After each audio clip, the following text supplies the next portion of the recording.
hari Minggu dan Gong Si Facai untuk kita semua. Hari ini adalah tahun baru Cina, ada 2 tahun baru di bulan yang sama. Dan minggu lalu karena kita merayakan tahun baru, minggu lalu saya pergi mau donor darah. Jadi waktu di tensi saya 160/100. Dan ini pertama sekali tensi saya 160. Agak panik memang, tapi puji Tuhan masih bisa donor. Ternyata karena kita kebanyakan makan enak kemarin ya, jadi jadi puji Tuhan di Gong Si Facai ini Pak Kris tidak bawa buah, tidak bawa daging, dia bawa buah belimbing di bawah, bagus sekali untuk kita semua. Thank you to Pak Kris. Nah, pagi hari ini teksnya agak sulit ya, dari Matius 4 ayat, kita fokus di Matius pasal 4 ayat 18 sampai 22. Karena agak sulit, mari kita bersama-sama berdoa, kita minta pertolongan Roh Kudus ya untuk berbicara kepada kita. Mari kita berdoa. Tuhan, kami akan belajar firman-Mu. Biarlah Roh-Mu membukakan hati kami, sehingga kami boleh belajar dari kebenaran firman-Mu. Di dalam nama Yesus kami berdoa. Amin. Nah, saya percaya setiap kita kalau ditanya waktu kecil mau jadi apa, pasti cita-cita kita besar ya. Saya dulu karena lihat di belakang buku apa gitu ya, ada Menteri Keuangan itu. Dulu saya bilang waktu SD Menteri Keuangan. Waktu SMP dan SMA saya sangat percaya diri bahwa saya tahu hidup saya itu mau jadi apa, saya tahu. Wah, nanti kalau gini, saya tahu saya mengendalikan hidup saya. Saya tahu apa yang memuaskan hati saya. Kira-kira begitu. Nah, tapi kalau ditanya orang yang berumur 30-an atau 40-an, ditanya apa yang dilakukan sekarang, dikerjakan, mungkin sebagian besar ya mungkin ya akan berkata, ya taulah gara-gara ini dulu, ini makanya jadinya begini gitu ya. Ada yang relate? Ada ya. Ya sebenarnya dulu nggak pengen begini, tapi karena satu dan lain hal akhirnya begini, gitu kan. Nah, saya juga dulu nggak, kalau dibayangkan dulu saya SMP dan kuliah itu di Bandung, saya nggak pernah berpikir pakai jubah seperti ini. Dan hari ini kita belajar dari murid-murid Tuhan Yesus yang pelaut, ya, bagaimana mereka ditawarkan sebuah kehidupan yang baru. Nah, dan latar belakang daripada semua keinginan kita, cita-cita kita, apa yang ingin kita lakukan adalah kita tahu apa yang memuaskan hati kita. Tapi seorang bapak gereja, ya, Saint Augustine, salah satu favorit saya. Kenapa? Kenapa dia favorit saya? Karena dia ternyata juga setiap orang kudus masa lalunya juga kudis, gitu kan? Kenapa? Karena Saint Augustine dulu dari umur belasan sampai 20 tahun, alasan dia ke gereja hanya melihat wanita. Malah sebelum pertobatannya, sebelum dia menerima epifani, kita di masa epifani. Epifani artinya pencerahan. Sebelum dia menerima pencerahan, dia sudah memiliki anak di luar pernikahan. Jadi sekalipun demikian, akhirnya pada umur 44 tahun dia menemukan ya apa yang dia cari. Dan ini salah satu yang paling sering diambil quote dari Saint Augustine ini. Dia berkata, "You have made us for yourself, O Lord." Kami telah Kau ciptakan bagi dirimu ya Tuhan. And our hearts are restless. Dan hati kami tidak bisa tenang, tidak bisa, akan tetap gelisah until they rest in you, sampai hati kami menemukan ketenangan di dalammu. Akhirnya selama pencarian dia berusaha memuaskan apa yang menjadi hasratnya. Dia menemukan bahwa hasrat daging ini juga tidak bisa memuaskannya. Nah, semua dari yang ingin kita capai adalah dorongannya kita tahu apa yang bisa memuaskan hati kita. Tapi Saint Augustine mengingatkan kita bahwa hanya Tuhanlah yang bisa memuaskan setiap hati kita. Nah, dan hari ini kita belajar dari murid-murid Tuhan Yesus yang pertama, 4 yang pertama, dari ayat 18 sampai 20. Dan ketika Yesus sedang berjalan menyusur danau Galilea, ia melihat 2 orang bersaudara, yaitu Simon yang disebut Petrus dan Andreas saudaranya, Mereka sedang menebarkan jala di danau sebab mereka penjala ikan. Yesus berkata kepada mereka, "Mari, ikutlah aku, dan kamu akan kujadikan penjala manusia." Lalu mereka pun segera meninggalkan jalannya dan mengikuti dia. Segera mereka tinggalkan jalannya. Dan menjadi murid adalah idenya Yesus, ya. Ini murid yang pertama. Jadi waktu mereka dipanggil, yang pertama meninggalkan jala. Jala bagi pelayan adalah alat yang sangat penting. Tanpa jala nggak akan mungkin mereka berlayar. Jadi dengan meninggalkan jalannya artinya yang paling penting dalam pekerjaannya mereka tinggalkan. Jadi menjadi murid itu ada harganya, ya. Saya percaya kita semua lulus SD, kan? Ya, berapa banyak yang anak SD di sini yang lulus SD? Angkat tangan. SD aja, SD. Oke, berapa lu? Banyak yang pernah sekolah SD, ya? Lulus Pak. Saya nggak periksa ijazahnya SD, ya. Nah, waktu kita bilang berapa banyak anak SD, semua kita angkat tangan. Kenapa? Karena kita sudah bayar harga untuk menjadi anak SD. Di kampung saya dulu di Tigalingga, SD itu harus jalan kaki 1,5 kilometer pulang pergi. Dan dulu saya masih ingat kalau ngecat tembok itu pulang sekolah ya disuruh ngecat juga, kan, pulang sampai sore. Itulah menjadi SD waktu itu, kan. Itulah harganya. Kayak waktu dibilang siapa anak SD, kita yakin, ya. Karena kenapa? Karena kita sudah bayar harganya untuk menjadi SD. Dan mereka meninggalkan jalannya. Yang kedua, next. Dan setelah Yesus pergi dari sana, dilihatnya pula dua orang bersaudara, yaitu Yakobus anak Zebedeus dan Yohanes saudaranya bersama ayah mereka Zebedeus sedang membereskan jala di dalam perahu. Yesus memanggil mereka dan mereka segera meninggalkan perahu serta ayahnya lalu mengikuti dia. Nah, perahu juga alat yang penting bagi penjala ikan. Tanpa perahu mereka nggak bisa bekerja. Dan pada zaman itu merawat orang tua begitu penting. Kalau hari ini adalah hal biasa, ya, anak di Medan, orang tua di mana, di luar negeri untuk kuliah adalah hal yang biasa. Tapi pada zamannya Yesus, anak harus merawat orang tua. Bayangkan mereka meninggalkan ayahnya lalu mengikuti Yesus. Pertanyaannya, apakah kita harus melakukan hal yang sama? Apa maknanya dari sini? Nah, suatu hari Yesus mengajak murid-murid menyeberang, benar, ya? Kita setelah melayani mereka menyeberang Danau Galilea, mereka masuk di dalam perahu. Bukan berarti setelah meninggalkan perahu mereka nggak bisa naik perahu lagi. Mereka naik perahu. Tapi kali ini berbeda. Di tengah perjalanan mereka ada badai. Mereka sampai stres, sampai marah, dan mereka, puji Tuhan, waktu mereka marah, frustrasi, mereka datang kepada Yesus. Bayangkan waktu itu mereka lompat, kan? Waduh, ini orang-orang yang pengalaman di laut, sudah sering seperti itu. Waktu mereka frustrasi, mereka datang kepada Yesus, membangunkan Yesus, dan gelombang pun reda. Dan di situ mereka belajar makna dari panggilan Tuhan ialah bagaimana mereka taat kepada Yesus. Mungkin kalau mereka tadi masih memiliki perahu, masih punya opsi, oh kalau begininya ya udahlah, lebih enak menjala ikan, ya kan? Nah, demikian halnya waktu setiap klerus gereja Anglikan menjadi klerus.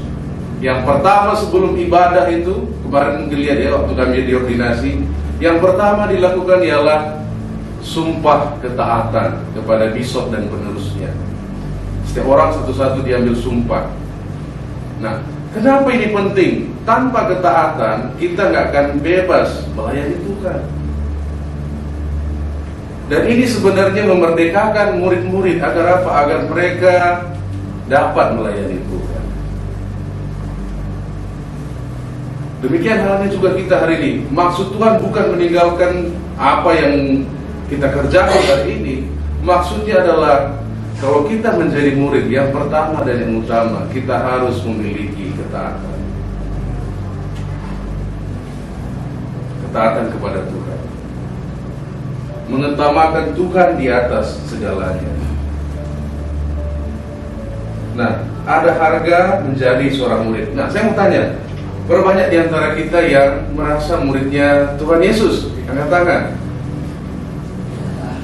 Wah, ini agak berkurang confidence. Harus pede. Agak berkurang, aduh ini saya murid atau enggak? Nah, katakan kiri kananmu, kamu adalah murid Kristus. Kamu adalah murid Kristus. Ya, kita semua muridnya Kristus. Nah, sama seperti murid, ada murid SD, ada yang SMP. Semua kita dalam perjalanan iman kita. Semua kita sedang dibentuk oleh Sang Guru. Di next Markus 8 ayat 34. Lalu Yesus memanggil orang banyak dan murid-muridnya berkata kepada mereka, setiap orang yang mau mengikut aku, ia harus menyangkal dirinya, memikul salibnya dan mengikuti aku. Tidak dikatakan setiap orang yang mengikut aku dia harus mengambil bantal dan baring tidur. Setiap orang yang mengikut aku ia harus menyangkal dirinya, memikul salibnya dan mengikuti aku. Dan tema kita bulan ini adalah servanthood, pelayanan. Ini sangat penting.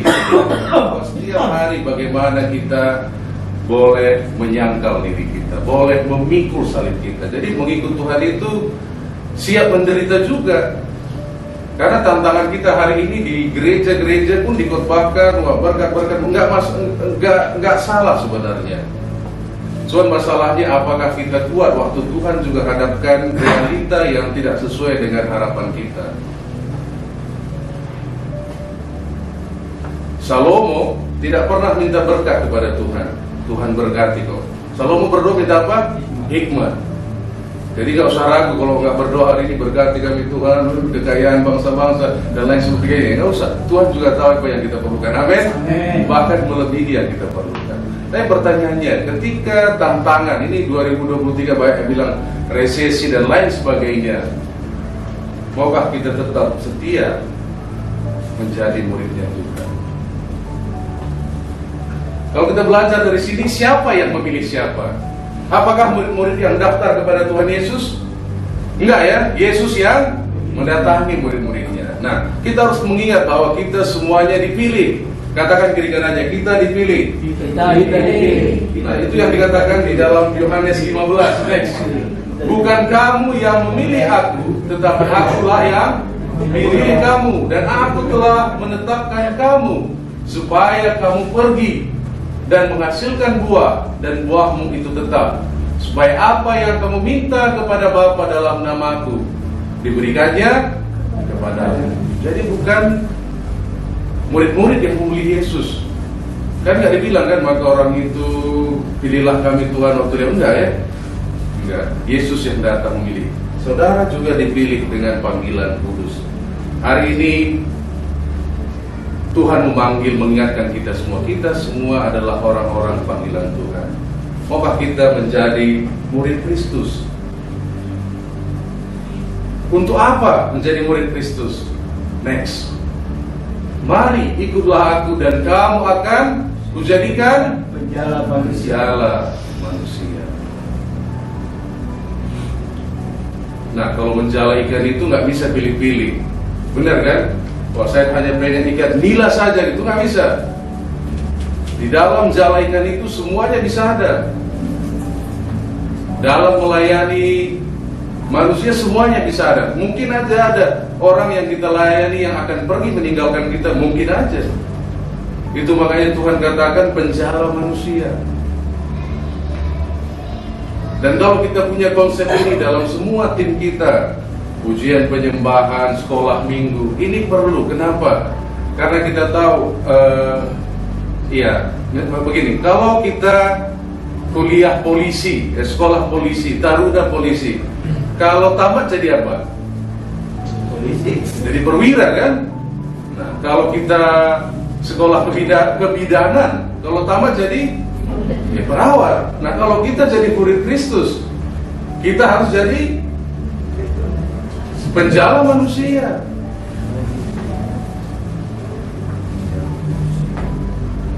di GBI Anugerah, tempat kakak saya terinspirasi dari tim sekolah minggu mereka.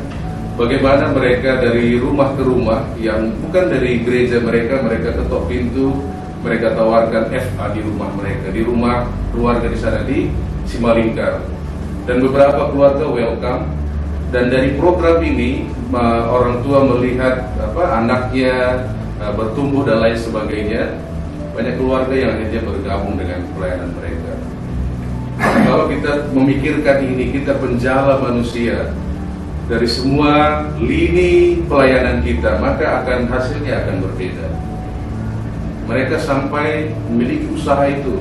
Mereka pergi dari pintu ke pintu, mereka tahu bisa nggak Eva di rumah ini? Ada yang menolak, ya itu risikonya. Tapi itu tidak memberhentikan mereka untuk terus melakukan hal yang sama. Nah, untuk apa kita menjadi murid? Ingat, untuk menjadi penjala manusia. Dan biarlah ini mengingatkan kita semua sebagai murid-murid Kristus. Kita dipanggil untuk panggilan kudus, yaitu menjadikan segala bangsa murid Kristus. Saya sudah memain musik untuk maju ke depan. Kita mau merespon firman ini dengan sebuah pujian.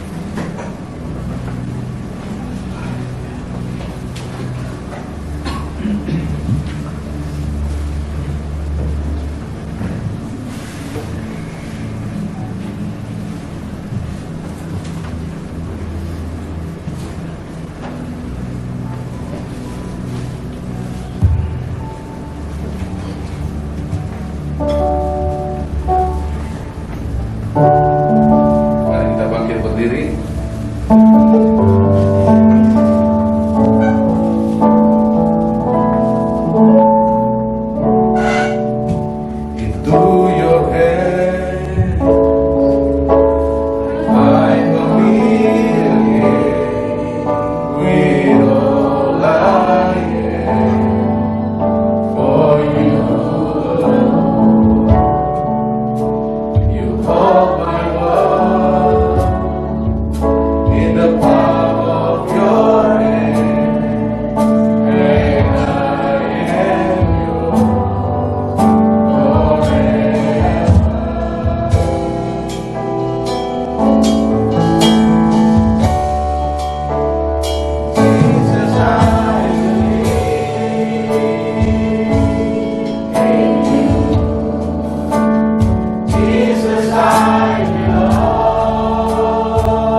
Kami adalah milik-Mu ya Tuhan. Kami adalah murid-Mu.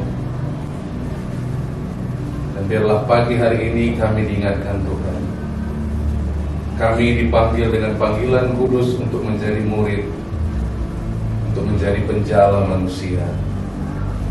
Biarlah Roh-Mu yang kudus membentuk kami, menguatkan kami dan membuka pintu-pintu bagi kami untuk melayani. Di dalam nama Yesus kami berdoa. Amin.